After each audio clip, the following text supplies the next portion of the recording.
wasiirka wasaaradda gaashaandhigga, safiirka Turkiga, wakiilka taliyaha ciidanka xoogga Turkiga, taliyihii hore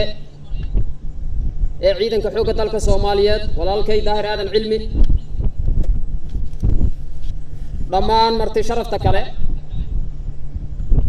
ee halkan ka soo qayb gashay, taliyaha kulliyadda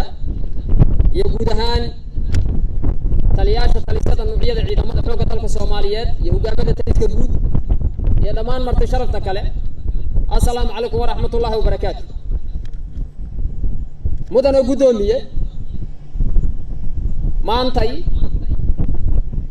oo ay taariikhdu tahay 23 bisha 7 2020 waxaa sharaf weyn inoo ah inaad nagala soo qayb gasho xafladda leyli saraakiisha dufcaddii labaad iyo saraakiil xigeenka dufcaddoodii saddexaad iyo ururka shanaad xafladdooda qalin jabinta. runtii sharaf weyn ayay inoo tahay inaan maanta soo gaarno gabagabadii tababarkii muddada dheer halkan ka socday, annagoo dareemi karna waqtiga adkaay ee ay dunidu soo martay ee cudurka faafa oo saamaynta ba'an ku hayay, inaan maanta halkaan ay tahay qalin jabintii saraakiil xigeenka iyo dableyda ciidanka xoogga dalka Soomaaliyeed. taasina runtii guddoomiye waxay ina tusinaysaa ayadoo marxaladaas adag lagu jiray in marnaba tababarkii halkan ka socday uusan kala go'gelin. waxay taasu muujinaysaa muhiimadda iyo runtii hadaafta aan leenahay sida ay nooga go'an tahay.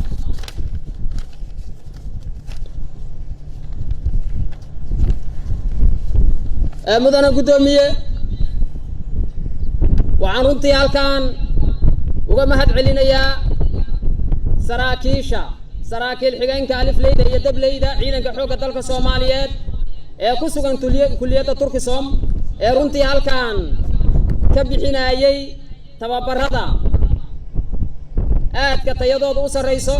aaminsannahay inay ciidanka xoogga dalka Soomaaliyeed ka bedeli doonaan wax weyn. tusaalena ay noo tahay dufcooyinkii ka horreeyey kuwan ee halkan ka qalin jabiyey, kaalinta ay maanta uga jiraan ciidanka xoogga dalka Soomaaliyeed iyo howlaha aadka muhiimka u ah ee runtii ay ka hayaan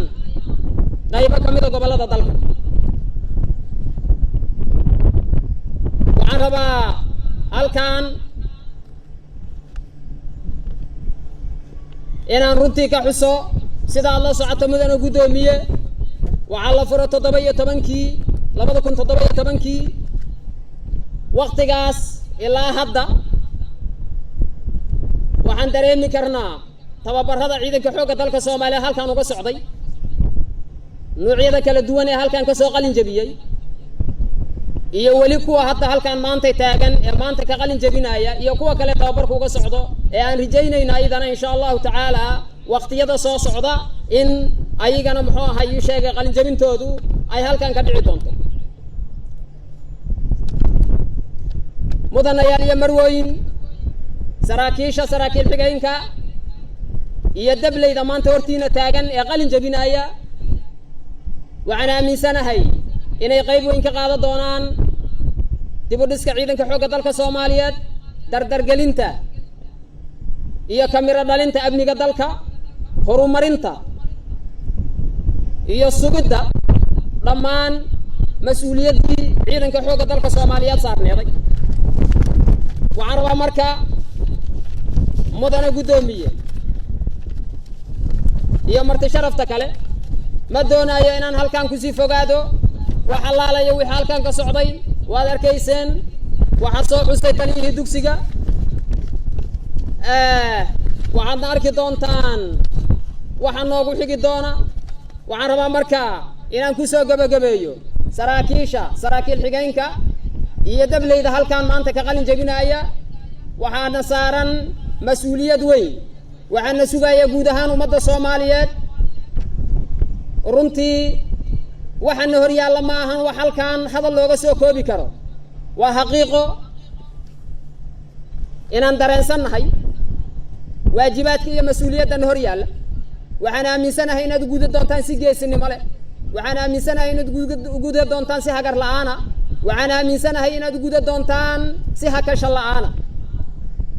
taasina waa mas-uuliyadna saaran dhammaanteen waa mas-uuliyad aan u dhaaranay waa mas-uuliyad oo naga sugaayo muwaadin kasta waa midda aan u go'aansannay inaan u bixino nafteenna iyo dhiiggeenna ummadda soomaaliyeed iyo badbaadinta qaranka soomaaliyeed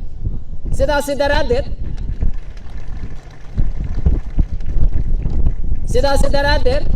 waxaan idinkula dardaarmayaa inaadan marnaba aysan qalbigiinna ka goyn